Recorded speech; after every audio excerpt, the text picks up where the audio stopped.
நம்ம நிற்கிறோன்னா நம்மளோட டேலண்ட்டு நம்மளோட யூனிக்னஸ் வெளியே வரணும்னா நம்ம குரலில் எப்படி பேசுனா கரெக்டாக கிளைண்ட்டுக்கு புரியுமோ, கிளைண்ட்டுக்கு சாட்டிஸ்ஃபேக்ஷன் இருக்குமோ. உங்கள் குரல் மேலே உங்களுக்கு நம்பிக்கை வேணும். உங்கள் குரல் மேலே உங்களுக்கே நம்பிக்கை இல்லைன்னா இன்னொருத்தங்களால வைக்க முடியாது.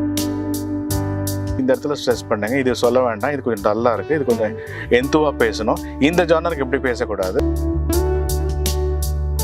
ஏன் கண்ணம்மா நீங்க இந்த மரம்லாம் ஏன் அழிக்கிறீங்க? ஒவ்வொருவருக்கும் ஒவ்வொரு நாளும் தரமான கலப்படமற்ற அரிசி.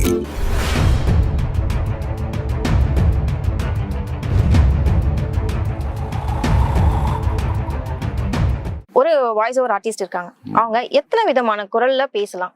அதுல ஏதாவது டிஃபரன்ஸ் டைப் இருக்கா? நம்ம டேலண்ட் தான் அது எல்லாமே. ஒரு காலத்தில் டோரா யாருன்னு யாருக்கும் தெரியாது, மிக்கி மவுஸ்க்கு யார் வாய்ஸ் கொடுத்தாங்கன்னு தெரியாது, ஸ்கூபிடோ தெரியாது. அது மாதிரி நிறைய கார்ட்டூன் கேரக்டர்ஸ் இருக்குல்ல, அந்தந்த குரலை யாரு டெவலப் பண்ணா யாருக்கு தெரியும்? டோரா எப்படிதான் பேசணும், ஷின்சான் எப்படிதான் பேசணும் யாருக்கு தெரியும்? யாரோ ஒருத்தர் அவரோட கிரியேட்டிவிட்டி போட்டாரா, அது ஹிட் ஆச்சா? அது மாதிரி அதை காப்பி பண்ணாம நமக்கு நாமளா ஒரு கிரியேட்டிவ் ஐடியா யோசிச்சு அந்த வாய்ஸை கொடுத்தாதான் நம்ம ஸ்டாண்ட் பை பண்ண முடியும். இல்லைன்னா இவர் அவரை மாதிரியே பண்றாரு, இவர் வாய்ஸ் அவரது மாதிரியே இருக்கு அப்படின்னு சொன்னா நம்ம மார்க்கெட் அவுட் ஆயிடுவோம். நம்ம நிற்கிறோம்னா நம்மளோட டேலண்ட்டு நம்மளோட யூனிக்னஸ் வெளியே வரணும்னா நம்ம குரல்ல எப்படி பேசுனா கரெக்டாக கிளைண்ட்டுக்கு புரியுமோ, கிளைண்ட்டுக்கு சாட்டிஸ்ஃபேக்ஷன் இருக்குமோ அப்படிதான் பேசணும். ஏன்னா சாம்பிளே தெரியும். சில நேரத்தில் கிளைண்ட் நம்ப மாட்டாங்க. நீங்க எவ்வளவுதான் பண்ணாலும், சார் எங்க பேஜ்ல எங்க ஸ்கிரிப்ட்ல ஒரு 2 சாம்பிள் பண்ணி கொடுங்க, ஒரு சாம்பிள் அனுப்பிச்சா கூட இது வேண்டாம், இது நீங்க வேற யாருக்கும் பண்ணது, எங்க ஸ்கிரிப்ட்ல ஒரு பேராகிராஃப் படிச்சு கொடுங்க, அவங்க ஸ்டைல்ல கேட்பாங்க. அவங்களுக்கு வந்து அவங்களோட கண்டென்ட் எப்படி நான் சொல்றேன்னு தெரியணும். ஒரு கெமிக்கல் கம்பெனி இருக்குன்னு வச்சுக்கோங்க, இல்லை ஒரு டெக்ஸ்டைல் கம்பெனி இருக்கு, அவன் வந்து ஒரு மாதிரி எழுதியிருப்பான். அந்த டெக்ஸ்டைல் கம்பெனி ஒரு கெமிக்கல் கம்பெனியோட ஸ்கிரிப்டுக்கும் ஒரு ஒரு ரோட்டரி கிளப் ஆஃப் மெட்ராஸ் இருக்கிறாங்க, அவங்க ஸ்கிரிப்டுக்கும் வேற மாதிரி இருக்கும். ஸோ அது எப்படி கொண்டு போகணுன்றது அவங்க ஃபர்ஸ்ட்ல இருந்து எண்டு வரைக்கும் வேற மாதிரி கன்சீவ் பண்ணியிருப்பாங்க. இந்த கெமிக்கல் கம்பெனிக்கு நடுவில் டைரக்டர் ஸ்பீச் இருக்கும், சேர்மன் ஸ்பீச் இருக்கும், அப்புறம் வந்து வேற ஏதாவது ரிலேட் பண்ணுவான், ஒரு எக்ஸாம்பிள் சொல்லுவான், போன வருஷத்து ஒரு டேட்டா சொல்லுவான். ஸோ இதெல்லாம் படிக்கும் போது நமக்கு we have to plan. So எப்படி பிளான் பண்ணால் அந்த ஸ்கிரிப்ட் வந்து நரேட்டிவா ரீச் ஆகும் ஆடியன்ஸ்க்கு நம்ம புரிஞ்சு செய்யணும். Okay okay sir. அப்புறம் இன்னொரு கொஸ்டின் கேட்குறேன்.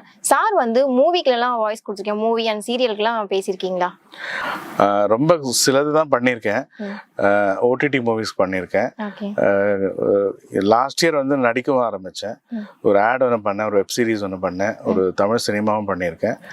அண்ட் மூவிஸ்க்கு இப்போ வந்த Kannada movie and Hindi movie dubbed in Tamil அந்த மாதிரி இருக்குது. சில கேரக்டர்ஸ்க்கு பண்ணியிருக்கேன். பட் நான் டப்பிங் கார்டெலாம் ஒன்றும் எடுக்கலை. ஆன் ரிக்வெஸ்ட் ஓடிடி மூவிஸ்க்கு சின்ன சின்ன கேரக்டர்ஸாக வந்ததுன்னா எனக்கு வந்து சார் நீங்கள் பண்ணால் நல்லாயிருக்கும் அப்படின்னு யாரோ ஒரு ஏடி, யாரோ ஒரு ப்ரொடியூசர், டைரக்டர் வந்து கான்ஃபிடன்ஸ் வச்சு என் சர்க்கிளில் இருக்கிறவங்க கூப்பிட்டா தைரியமாக போய் ஜாலியாக பண்ணிட்டு வருவேன். அது ரொம்ப பிடிக்கும். அது இல்லாமல் குட்டி குட்டியாக நானே வந்து சில விஷயங்கள்லாம் எடுத்து அதை டப்பிங் ப்ராக்டிஸ் பண்ணுறது போட்டு என்னோட இன்ஸ்டா பேஜ்லேயும் என்னோட யூடியூப்ல நான் போட்டுவேன். அது எனக்கு ஒரு கான்ஃபிடன்ஸ் வரதுக்கு. நாளைக்கு இந்த ஆப்பர்ச்சுனிட்டி வந்தா அது எனக்கு தெரியாதுன்னு சொல்லக்கூடாதுல்ல, அதுவும் பண்றதுக்கு நான் ரெடின்னு சொல்லணும்ல. ஏன்னா ஒரு கிளைண்ட் எதிர்பார்ப்பாங்க, நீங்க ஒரு வாய்ஸ் ஆர்டிஸ்ட்னா எல்லாமே பண்ணுவீங்களா? பாட்டு மட்டும் வராதுங்க, அது மட்டும் வராது. ஏன்னா அது மறுபடி கத்துக்கணும், கத்துக்கிட்டாதான் அந்த பாட்டெல்லாம் வரும். மற்றபடி we can try everything. தப்பு இல்லை, எல்லாமே ப்ராக்டிஸ் தானே. ஓகே ஓகே சார் வந்துட்டு நிறைய ஸ்டூடெண்ட்ஸ்க்கு ட்ரைனிங் கொடுத்துட்டு இருக்கீங்களா? உங்ககிட்ட ஸ்டூடெண்ட்ஸ் இருக்காங்களா? அந்த மாதிரி ட்ரைனிங் நிறைய கொடுத்துட்டு இருக்கீங்களா? ஆமா, என்ன அப்ரோச் பண்ற ஸ்டூடெண்ட்ஸ்க்கு நான் கண்டிப்பா ட்ரைனிங் கொடுக்குறேன். Okay sir. நான் ஆன்லைன்லயும் வச்சிருக்கேன்.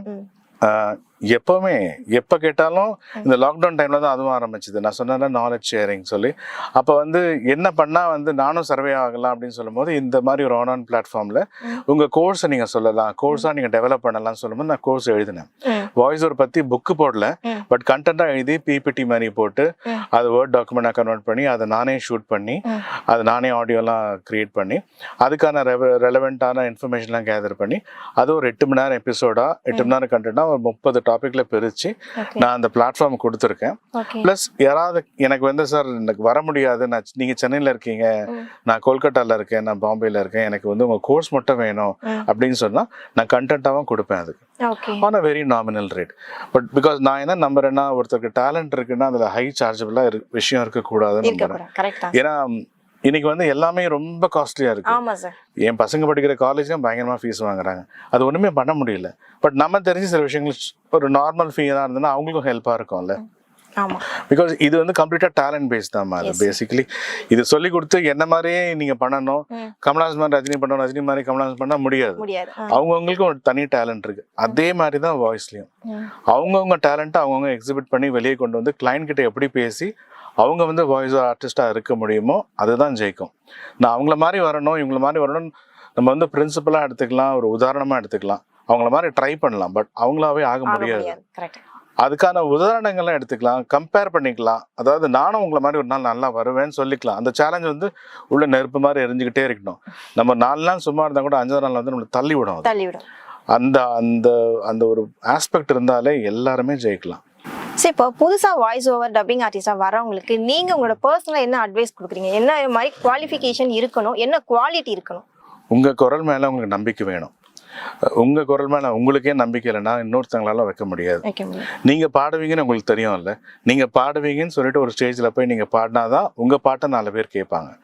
அதே மாதிரி நான் ஒரு வாய்ஸ் ஆர்டிஸ்டா ஆகணும் அப்படின்னா என் குரல் மேல எனக்கு நம்பிக்கை வரணும். அந்த நம்பிக்கை வரத்துக்கு நான் ப்ராக்டிஸ் பண்ணணும். 4 விஷயங்கள் பார்க்கணும். வாய்ஸ் ஓவர்னா என்னென்ன ஜானர்ஸ்ல இருக்கு, இது எப்படி பண்றாங்க. சில இண்டஸ்ட்ரி வேட்ரன்ஸ் இருப்பாங்க, சீனியர்ஸ் இருப்பாங்க, எல்லாருமே யூடியூப்ல இருக்காங்க இன்னைக்கு. ஸோ யாராவது ஒருத்தர் எங்கேயோ ஒன்று பேசிட்டே தான் இருப்பாங்க. அதை நம்ம பார்க்கலாம், ஒரு ஸ்கிரிப்ட் எடுத்து நம்மளா பேசலாம்.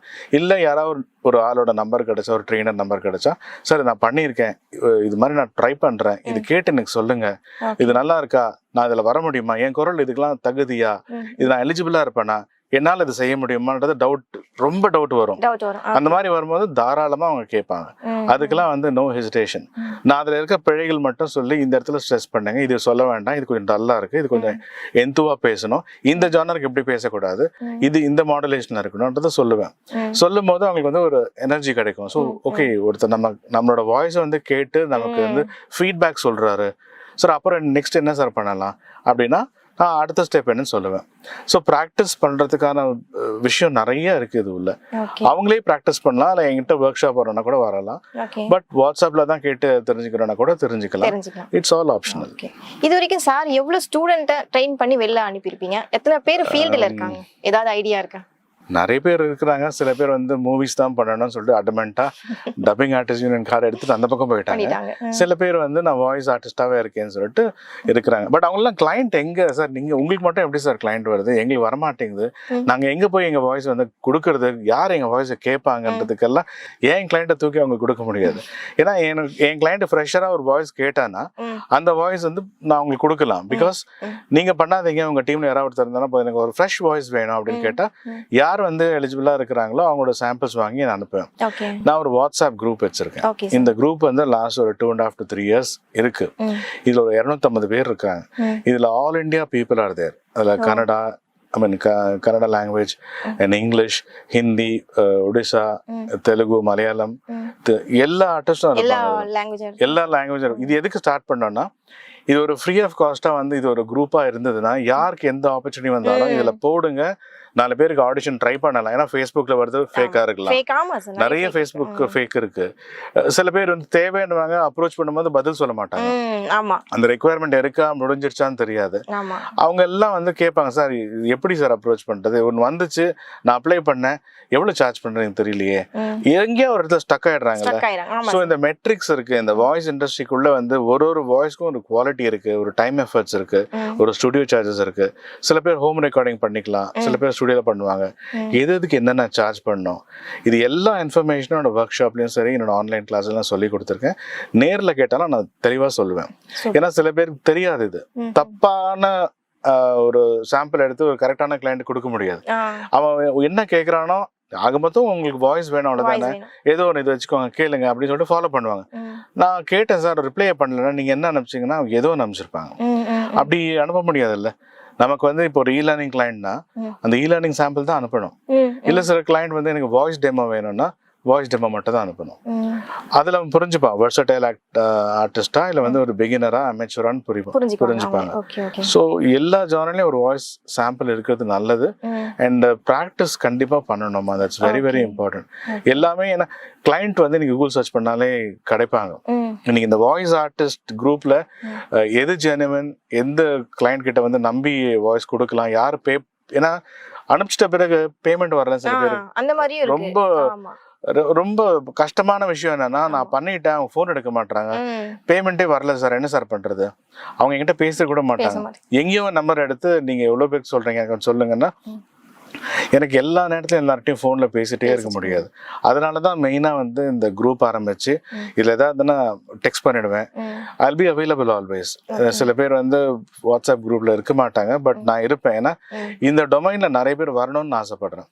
ஏன்னா இந்த ஃபீல்டு வந்து இட்ஸ் வெரி நிஷ் ஃபீல்ட். இது யார் வேணா வரலாம். எவ்வளவோ கிளையண்ட் இருக்காங்கம்மா, ஏகப்பட்ட கிளையண்ட் இருக்காங்க. அவங்களுக்கு வந்து ஃப்ரெஷர்ஸ் வேணும். ஆனா அந்த ஃப்ரெஷர்ஸ் என்ன பண்றாங்க, ஒரு பாயிண்ட் ஆஃப் டைம்ல வந்து வெறுத்து போய் ட்ராப் பண்ணிடுறாங்க. அந்த கன்சிஸ்டன்சி ரீச் இருக்கு, ப்ராப்பரான கான்டாக்ட் கிடைக்க மாட்டேங்குது. ஆமா கண்டிப்பா. ஏன்னா ஃபேக்கா நாலு கிட்ட அப்ரோச் பண்ணி நிறைய விஷயங்கள் இழந்துடுறாங்களா. அவங்க வந்து ஜெனுனா ஒருத்தர் சொல்லும் போது இது எப்படி இருக்குமோ தெரியலையே, அந்த ஹெசிடேஷன் இருக்கு. அது மாத்த முடியாது, என்ன பண்றது. அவங்க வந்து அங்க போயிட்டாங்க, ஒரு பயம் வந்துரும்ல சார். ஒரு இடத்துல நம்ம இப்படி ஏமாந்துட்டோம்னா நெக்ஸ்ட் அப்ரோச் பண்ணுவோம், அந்த ஒரு பயம் இருக்கும். அந்த பயத்தை போக்கு தான் சில பேர் இருக்கும். அது வாட்ஸ்அப்லயும் போன்லயும் என்ன இருக்கு பயப்படுறதுக்கு, கேட்கலாம்ல. சோ அது கேட்கணும். அதாவது you have to ask a question to get an answer. ஒரு கேள்விக்கு தான் ஒரு பதில். அந்த கேள்வியை கேட்காம நான் பொதுவா எல்லாத்தையும் பார்த்துடுறேன், எனக்கு பார்த்து தெரிஞ்சுக்கிறேன்னா, பார்த்து தெரிஞ்சுக்கிற விஷயம்லாம் இன்னைக்கு உண்மையே இல்லை. ஃபேஸ்புக் வந்து பயங்கர மிஸ்யூஸ் பண்றாங்க பீப்புளை. நிறைய பேருக்கு ஜாப் எடுத்து கொடுத்துட்டு அவங்க வந்து காசு கொடுக்காம விட்டுறாங்க. சில கிளையண்டே வந்து பேமெண்ட் ஆன் டைம் கொடுக்காம இருக்கிறாங்க. அது வந்து இந்த ஃபீல்ட்ல இருக்கு. அது தலையெழுத்து மாற்ற முடியாது, பட் நம்ம மாத்தலாம். நம்ம ஸ்ட்ரிக்டா இருந்தோம்னா நம்ம கிளைண்ட் கிட்ட நம்ம இவர்கிட்ட போனா இவர் ரொம்ப ஸ்ட்ரிக்டா இருப்பாருன்னு தெரிஞ்சதுன்னா 2 பிசினஸ் அடி வாங்கும். 3வது பிசினஸ் நீங்க தான் வேணும்னு நினைச்சா கண்டிப்பா வருவாங்க. வந்து நம்ம அதுக்கேற்ற பிரைஸ் கோட் பண்ணி வாங்கிக்கலாம். இது ஒரு கஷ்டமான விஷயமே இல்லை, தாராளமா எல்லாருமே செய்யலாம். சார் இதுல வந்துட்டு டப்பிங்கோ இல்ல ஒரு வாய்ஸ் ஓவர் ஆர்டிஸ்டுக்கோ ஏஜ் லிமிட் ஏதாவது இருக்கா? இதுக்கு எதுவும் வாய்ஸ்க்கு எதுக்கு ஏஜ் லிமிட் கிடையாது. ஏன்னா இது வந்து பேசிக்கலா வந்து கிளைண்ட் வந்து என்ன பார்க்க போறது இல்ல, என் டோன் தானே வேணும். இந்த டோன் சில நேரம் இது ஒரு இன்ஸ்டன்ட் நான் சொல்லி ஆகணும். ஒரு ஸ்டுடியோக்கு போகும்போது கிளைண்ட் உட்கார்ந்துருந்தாரு. அந்த ஸ்டுடியோ தான் என்னை கூப்பிட்டாங்க. நான் போனோன்னா உட்காந்து நான் போயிட்டேன். அவரு என்ன பாக்குறாரு, நான் அவரை பாக்குறேன். இவர் தான் கிளைண்ட், எனக்கு தெரியாது, நான் தான் பண்ண போறேன்னு தெரியாது. அப்ப என்ன கொஞ்சம் இந்த ஆடி வச்சிருந்தேன். ஸோ அவர் வந்து யோகேஷ் ஒருத்தர், நான் தான் நம்பவே இல்லை. அவர் சாம்பிள் அனுப்பிச்சது நீங்களா? ஆமா, உங்க வாய்ஸ் எங்கா தெரியுது. அது எங்க தெரிஞ்சுன்னா சந்தோஷம் தானே. இல்ல சார், நான் வேற யாரோ பண்ண போறாங்கன்னு நினைச்சேன் அப்படின்னாரு. அதான் லுக்ஸுக்கும் வாய்ஸ்க்கும் சம்பந்தம் இல்லை. ஏன்னா அவங்களுக்கு தேவை வந்து வாய்ஸ். எல்லா கிளைண்ட் எப்பவுமே வந்து ஸ்டுடியோல உட்கார முடியுமா? வரமாட்டாங்க. அவங்க நம்புறது உங்க டோன். அந்த டோனை எங்க வச்சுக்கிறது, என்ன பண்ண முடியுமோ அதை பண்ணா போதும். உடம்ப ஹெல்தியா வச்சுக்கோங்க. நிறைய தண்ணி குடிங்க. Water is the best thing I would say. Smoking habits இருந்தாலும் சரி, ட்ரிங்கிங் ஹேபிட்ஸ் இருந்தாலும் சரி, உடனே அவாய்ட் பண்ண முடியாதவங்களால பட் கொஞ்சம் அவாய்ட் பண்ணுங்க. அதை அவாய்ட் பண்ணீங்கன்னா உங்க வோக்கல் கார்ட்ஸ் வந்து ஸ்ட்ராங்கா இருக்கும். நல்லா தண்ணி குடிங்க, இன்ஹேல் எக்ஸேல் பண்ணுங்க, பிரீதிங் எக்ஸசைஸ் ரொம்ப நல்லா இருக்கும். வாக்கிங் போங்க. நீங்க எப்படி இருக்கீங்கன்னு நினைச்சிட்டு வாக்கிங் போங்க என்ன கேட்க கூடாது. முடிஞ்சா வாக்கிங் போவோம், அவ்வளவுதான். பட் இதெல்லாம் ஒரு ஜென்ரல் எக்ஸசைஸ் தான். அன்றாட நம்ம நடக்கிறதும் எக்ஸசைஸ் தானே. வாக்கிங்னு போனாதான் வாக்கிங்கா? ஒரு 10 மினிட்ஸ் வெளியே போயிட்டு வரோம், அதுவும் வாக்கிங் தானே. ஆனா பர்பஸ்ஃபுல்லா வாக்கிங் பண்ணா இன்னும் பெட்டர்னு சொல்லுவாங்க டாக்டர்ஸ். தட்ஸ் ஓகே, வாக்கிங் பண்ணலாம் அண்ட் பிரீதிங் எக்ஸசைஸ் பண்ணணும். ஸோ ப்ராக்டிஸ் இந்த ஃபீல்டுக்குள்ள வரணும்னா இந்த எக்ஸசைஸ் எல்லாம் வந்து சேர்ந்தா நான் ஆர்டிஸ்ட் ஆடுவேன்னா கிடையாது. உங்க டோனை கரெக்டா கொண்டு போனீங்கன்னா you can become an artist. Focus on bringing autonomy to the parties. I'm telling you last time, Emma, it's either you or someone else. Focus IUCT welcome you to be a part of this value-added project. SRM IST.